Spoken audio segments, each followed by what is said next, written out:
Esa mañana, cuando Evaristo Montes abrió el baúl de su abuela muerta, no esperaba encontrar nada más que ropa vieja y recuerdos. Pero entre las telas dobladas con cuidado había un sobre sellado con lacre rojo, con una sola instrucción escrita a mano. Ábrelo cuando ya no quede nadie que pueda sufrir. ¿Qué harías tú si descubrieras que el honor de tu familia fue construido sobre la sangre de un inocente? Porque lo que estás a punto de escuchar no es solo una historia de secretos y traiciones. Es la historia de cómo una carta guardada durante 100 años pudo destruir en un instante todo lo que una familia había tardado generaciones en construir, y por qué en el pueblo de San Cristóbal de los Álamos hasta el día de hoy hay una tumba sin nombre que nadie se atreve a visitar. Si historias como esta te llegan al corazón, suscríbete a Cuentos de la Tierra. Cuéntanos en los comentarios desde dónde nos sigues y continuemos con este increíble relato. Era el año 1912. México ardía. La revolución no era solo una guerra de hombres con rifles, era una guerra de lealtades, de palabras dadas y palabras rotas, de familias que amanecían juntas y anochecían divididas. En los pueblos pequeños, como San Cristóbal de los Álamos, perdido entre los cerros del norte de Jalisco, la revolución llegó despacio, como el humo de un incendio lejano. Primero como rumor, luego como miedo, y al final, como tragedia. En ese pueblo vivían dos familias que llevaban décadas unidas por el compadrazgo y la tierra, los Montes y los Cisneros. Heraclio Montes era el herrero del pueblo, un hombre de manos gruesas y pocas palabras, conocido por todos como alguien de una sola pieza. Su compadre, Pascual Cisneros, era el administrador de la hacienda del patrón, hombre listo de hablar suave y sonrisa fácil. Sus hijos habían crecido juntos. Sus esposas compartían el mismo comal los domingos. El pueblo entero daba por hecho que esa amistad duraría hasta la muerte. Pero lo que nadie imaginaba era que la revolución iba a poner entre ellos una decisión que ninguno de los dos estaba preparado para tomar. Todo comenzó una noche de octubre, cuando un mensajero llegó al pueblo con noticias que helaron la sangre de los hombres reunidos en la plaza. Las fuerzas revolucionarias de un coronel llamado Abundio Salazar se acercaban desde el norte.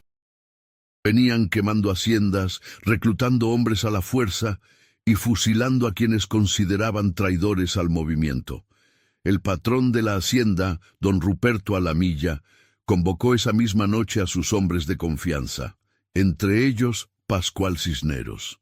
La reunión fue corta y siniestra. Don Ruperto tenía información que el gobierno federal pagaba bien, la ruta exacta que tomaría el coronel Salazar para cruzar la sierra. Información que podía salvar la hacienda. Información que en las manos equivocadas podía costar muchas vidas. Necesito a alguien de confianza que lleve este sobre a la guarnición de Guadalajara, dijo don Ruperto, dejando caer sobre la mesa un sobre sellado con lacre rojo.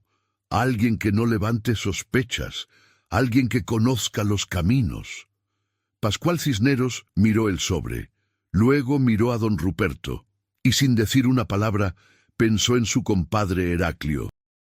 Sin saberlo, con esa mirada, acababa de cambiar el destino de dos familias para siempre. A la mañana siguiente, Pascual fue a la herrería de Heraclio con el sobre entre las manos y una historia en la boca.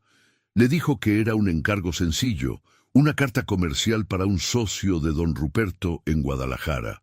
Le dijo que el patrón pagaría bien, que serían 3 días de viaje, que no había peligro. Heraclio Montes era un hombre de honor, y un hombre de honor no le pregunta a su compadre por qué. Le da su palabra y cumple. Cuéntame con mis hijos, compadre, dijo Heraclio, tomando el sobre sin abrirlo.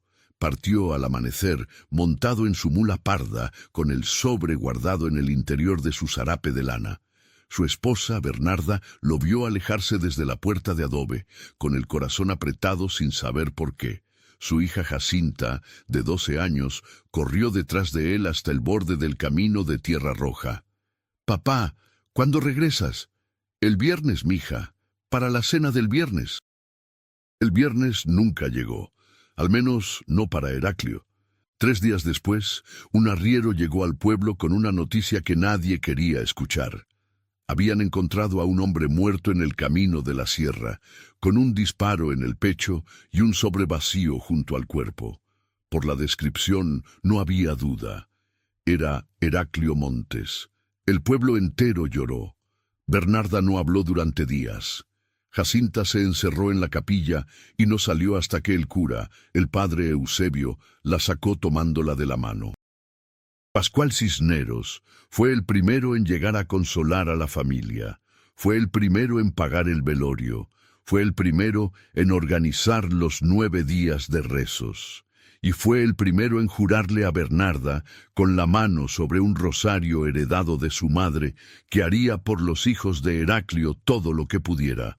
Pero lo que nadie en el pueblo sabía era que Pascual Cisneros conocía exactamente por qué habían matado a Heraclio, y que él era la razón. El sobre que Heraclio llevaba no era una carta comercial. Era información militar clasificada, la ruta de movimiento del coronel Salazar, obtenida por el patrón a través de un espía infiltrado en las filas revolucionarias. Información que valía oro para el gobierno federal, y que para los hombres del coronel Salazar valía una vida. Los espías del coronel habían interceptado a Heraclio en la sierra. Le habían pedido el sobre. Él se había negado, porque un hombre de honor no entrega lo que le confían, y lo habían matado por eso.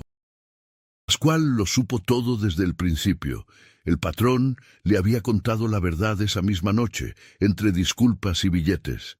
Le había dicho que era un riesgo calculado, que nadie podía prever que el coronel tuviera espías tan cerca, que había sido mala suerte. Pascual Cisneros aceptó el dinero, guardó el secreto, y vivió el resto de su vida siendo el padrino de los hijos de Heraclio, el hombre que consolaba a Bernarda en las noches difíciles, el compadre fiel que cumplió su promesa cuidando a esa familia.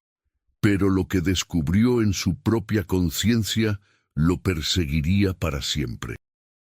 Los años pasaron como pasan en los pueblos pequeños, despacio y sin piedad. Bernarda envejeció sola, cosiendo vestidos ajenos para pagar el maíz. Jacinta creció, se casó con un hombre bueno llamado Odilon Rentería y tuvo 3 hijos. Los Cisneros prosperaron.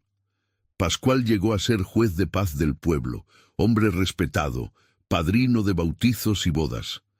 Nadie jamás supo la verdad, excepto Pascual, y excepto el sobre, porque antes de morir, en 1951, Pascual Cisneros hizo algo que nadie esperaba. Escribió una carta larga, detallada, con nombres, fechas y hechos. Una confesión completa de lo que había hecho aquella noche de 1912. La selló con lacre rojo, el mismo color del sobre que le había dado a Heraclio, y se la entregó a su esposa, Otilia, con una sola instrucción: ábrelo cuando ya no quede nadie que pueda sufrir. Otilia guardó la carta en el baúl y murió sin abrirla, en 1987, transmitiéndole el mismo encargo a su hijo mayor, quien a su vez lo transmitió a su propia hija, quien a su vez lo guardó sin tocarlo, porque en esa familia la carta se había convertido en algo sagrado y temible al mismo tiempo. Un secreto que todos sabían que existía, pero que nadie quería conocer, hasta que llegó Evaristo. Evaristo Montes tenía 42 años cuando murió la última nieta de Otilia Cisneros en el año 2012. Era maestro rural en un pueblo a 30 kilómetros de San Cristóbal de los Álamos, bisnieto de Heraclio, hombre tranquilo que coleccionaba fotos antiguas y leía historia regional los domingos por la tarde. No sabía nada de la carta. Pero el destino tiene una manera extraña de cerrar sus círculos. La nieta de Otilia, antes de morir, le había pedido al notario del pueblo que buscara a los descendientes de Heraclio Montes y les entregara el baúl. Nadie en la familia Cisneros quiso explicar por qué. Solo dijeron que era un asunto pendiente, una deuda vieja. Cuando el baúl llegó a casa de Evaristo, él lo abrió con la curiosidad tranquila de quien no espera encontrar nada importante. Había ropa doblada con olor a naftalina, un rosario de cuentas negras, un retrato sepia de una mujer que no reconoció, y en el fondo, envuelto en tela de manta, el sobre sellado con lacre rojo. Lo sostuvo en las manos un momento largo, leyó la inscripción: «Ábrelo cuando ya no quede nadie que pueda sufrir». Y entonces, sin saber exactamente por qué, sintió que el aire en la habitación cambió, que algo que había estado detenido durante 100 años estaba a punto de moverse. Abrió el sobre. Si conoces a alguien que ama las buenas historias, comparte este cuento. Así como se compartían los relatos alrededor del fogón, mantenemos viva nuestra tradición. Leyó la carta 3 veces. La primera vez sin entender del todo. La segunda, con las manos temblando. La tercera, de pie junto a la ventana, con la luz de la tarde cayendo dorada sobre el papel amarillento, sintiendo cómo el mundo que conocía se reorganizaba en torno a una verdad que nadie le había contado. La carta de Pascual Cisneros era devastadora en su precisión. Describía la reunión en la hacienda, describía el sobre, describía cómo había mandado a su compadre Heraclio a llevar información militar sin decirle lo que realmente llevaba. Describía cómo el patrón le había informado de la muerte. Describía el dinero que recibió. Y describía, con una claridad que solo puede tener un hombre que ha cargado un peso durante 40 años, el infierno personal en que había vivido desde entonces. Le juré a Bernarda frente a Dios que cuidaría a sus hijos. Y lo hice, pero no lo hice por honor. Lo hice porque era lo único que podía hacer para no morirme de vergüenza. Heraclio era mejor hombre que yo en todo sentido, y murió en mi lugar sin saberlo, porque yo no tuve el valor de decirle la verdad. No escribo esto para que me perdonen. Escribo esto porque el nombre de Heraclio Montes merece ser dicho en voz alta, porque murió como héroe sin que nadie lo supiera. Y porque la tumba sin nombre en el camino de la sierra es la suya. Evaristo bajó la carta, miró por la ventana hacia los cerros lejanos, y por primera vez en su vida sintió el peso de un nombre que hasta ese momento había sido solo una fotografía en la pared de su abuela. Heraclio Montes, herrero, padre, hombre de honor, su bisabuelo. Lo que sucedió después nadie lo esperaba. Evaristo no guardó la carta, no la quemó, no la escondió de nuevo en el baúl. Hizo algo que en San Cristóbal de los Álamos nadie había hecho en 100 años. Fue al archivo municipal, buscó los registros de 1912 y encontró el acta de defunción de Heraclio Montes. Causa de muerte: herida de bala en Camino Real, origen desconocido. Luego buscó a los descendientes de Pascual Cisneros que aún vivían en el pueblo. Los encontró. Eran 3 hermanos ya ancianos, hijos del hijo mayor de Pascual, que vivían en la misma casa de adobe donde había muerto su abuelo.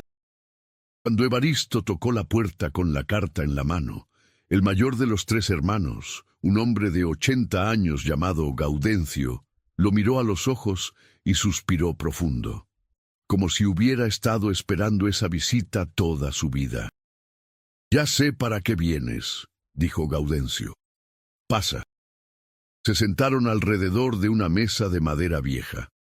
Evaristo puso la carta sobre la mesa sin decir nada. Gaudencio la miró, pero no la tocó. «Nosotros lo sabíamos», dijo al fin. «Nuestro padre nos lo contó antes de morir. Nos dijo que algún día llegaría alguien de la familia Montes, y nos dijo que cuando llegara hiciéramos lo que había que hacer».